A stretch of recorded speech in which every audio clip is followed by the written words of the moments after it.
Right, so you're an opponent of President Zelensky, but you agree with this stance that whilst aerial bombardment is taking place of your country and part of your country is under Russian occupation, it would be impossible for elections to take place. And this is something we've heard. Absolutely. Just imagine one thing to you. First historical example, United Kingdom.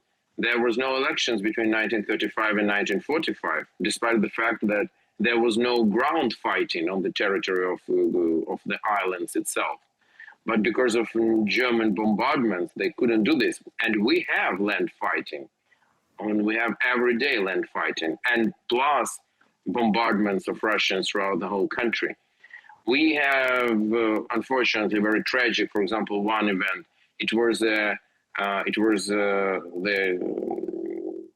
last goodbye to one person in a village not far from a front line in Kharkiv region, and one Russian missile came, and I think 60 people were killed in a moment.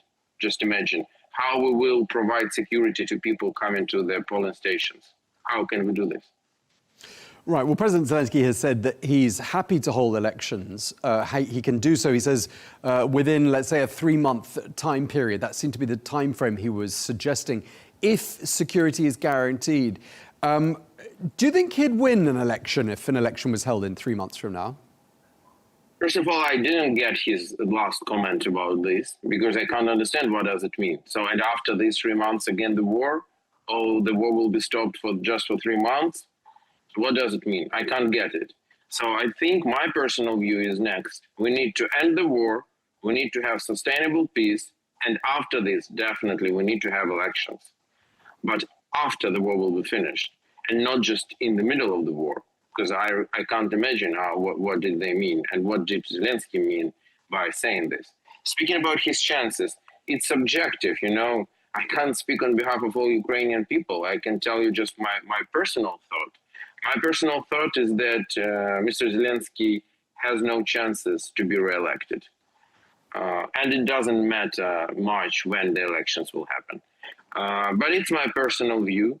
By the way, Zelensky himself promised when he ran for the first time in 2019, he said that I'm running at that time just for one term. So one term, it was 5 years. Now he's the president already for 6.5. So I think the best thing for him would be not to run.